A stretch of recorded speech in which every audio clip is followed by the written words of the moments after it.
Well, we just had a very exciting Women's World Championship, and we have our champion who is here in St. Louis, Ju Wenjun. What a match that was, though. It was a real thriller. Not only it was a real thriller, but I think that it really showed like what characters these players have, because like games were so long. It showed that they are ready to fight not only like till the last pawn, but I think it showed like that they were preparing mentally for this event for months, and that they're so resistant and resilient once again, but also so creative. Like, I really enjoyed this match, and so I hope that Ju Wenjun will continue like her winning streak. I don't know if we were talking about the Cairns Cup predictions and results, but I think she deserves her victory. Well, yeah, it was a great match. I mean, just to recap it for a little bit, 12 games, classical, slow start, few draws. We started to worry maybe there's going to be a lot of draws in this match, but then it just blew wide open, and we had actually 6 out of 12 decisive games in the classical portion. I mean, it was really a roller coaster. If you had a favorite in this fight, your heart was all over. Heart was dropping on a daily basis in this event as Ju Wenjun and Goryachkina traded punches. Were there any games that stood out to you in this championship match? Well, especially from the psychological point of view, it's when Goryachkina won and she took the lead in the match. So I was actually wondering myself, like, what is going through the mind of the players? How they do manage, you know, like, to prepare? Like, are they sleeping? You know, there's like a million of thoughts that are racing through your head, and how I think that we should underline the specifics of chess. It's like, normally in any other sport, like if you lose, you're done. But in chess, not only that you have to play after a defeat, so then you have to cope with this, you have to analyze your mistakes, and then it's a sort of resurrection. You have to play again, and you have a chance like to bounce back and to win the match. So for me, as a player, as a fighter, that was a really crucial moment, and that's where Ju Wenjun showed her character. But nonetheless, kudos to Aleksandra Goryachkina. She showed that she put on a great fight, and she showed that like she has great potential. Like, she's so young. So I'm 21. Yes, she's 21, and I'm actually looking forward to the next candidates tournament, because it will be really interesting to know like who is going to qualify and to challenge Ju Wenjun for the next time. It will be very fascinating, and you know, that final game really captured my heart. Just on the ropes, white pieces.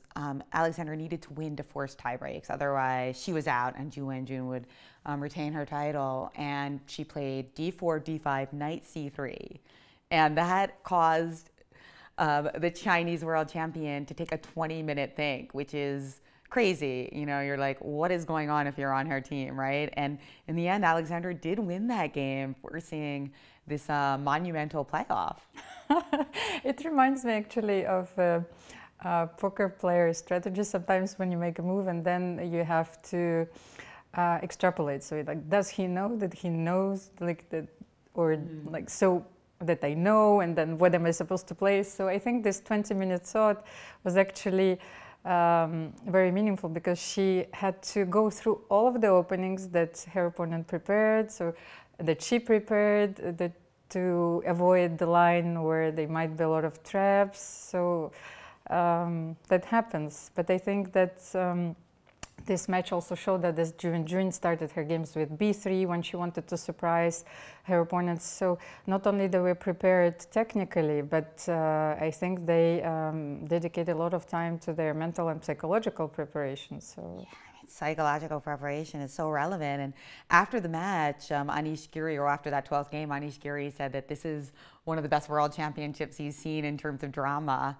So it's wonderful to see the top players in the world giving the respect that the Women's World Championship deserves. And speaking of respect, you know, money and respect do go hand in hand. And in this match, the purse was really sweet. It was $500,000 or euros. Was it euros or dollars? I think it was I think euro. Euros, yes. Yeah, 500,000 yes. euro. And That was an incredible increase from previous years. Of course, but I think now we should notice that that's the general trend. So prizes in the women's competitions are getting higher, and especially here, for example, in Cairns Cup. Yes. Yes, I remember when I we talked about this last year when I won my first super tournament in Krasnoturinsk in 2004. Like the purse was $3,000 For first? For first, yes. And this year, the last place gets twice that, Almira. Exactly. So I am actually so happy. It means that women's chess is more and more recognized, and there are a lot of initiatives also to promote chess among women and girls. I know that there are a lot of initiatives in the United States, and it pays off because the women's team is getting stronger. You have so many young players which are strong, and one of them is playing in the Cairns Cup. That's right, Carissa Yip. And actually, Carissa Yip did some annotations of that match for Chess Life Online at US Chess, and she is a phenomenally talented writer. She's 16, she's already an IM, and she's also a great writer. So Carissa, just a super talent.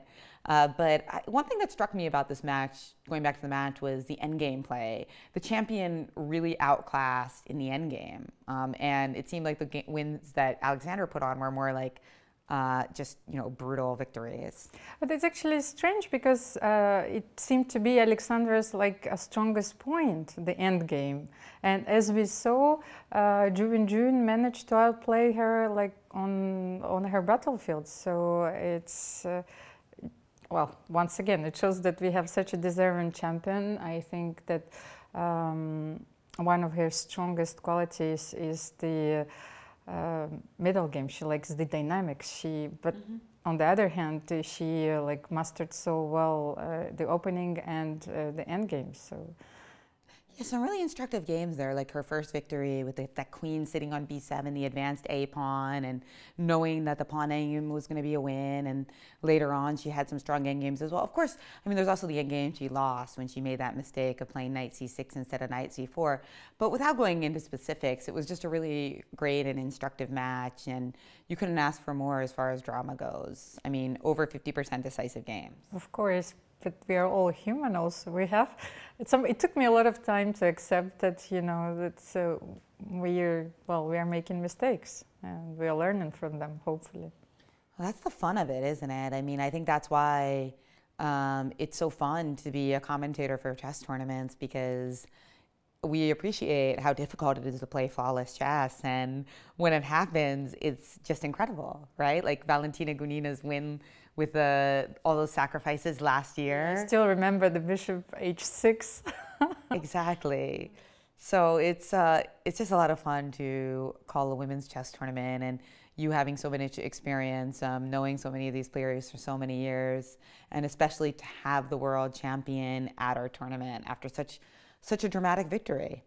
Yeah, and these tournaments often show that there are a lot of games which are decisive, much more than for example, in Sinquefield Cup. So I guess that Cairns Cup will prove it once again. Yeah, well, in this battle between Dr. Jeannie Sinquefield and Rex Sinquefield, I think Jeannie's going to need to offer some heavy odds because she's always going to get more wins. Of course, and I think that makes her very happy. Exactly. It's a great tournament, and the match was wonderful. Great to have the world champion with us here. And yeah, I think that it shows so many good things to come, that people are starting to raise the prize funds for these women's chess championships. Of course, and this tournament is becoming traditional. That's already the second edition, and I just hope that it will serve as an example for many more. So maybe the next step would be to have a Grand Chess Tour for the women's events. So I hope that this idea, will give a possibility to organize. Well, not only the Grand Prix, but other super tournaments as well, all over the world. Well, one thing's for sure, women's chess calendar is getting more and more crowded, and we are happy to have a probably exhausted Ju Wenjun, who split her match between Shanghai and Vladivostok. Okay, okay, you said it. Vladivostok, And now she's in St. Louis.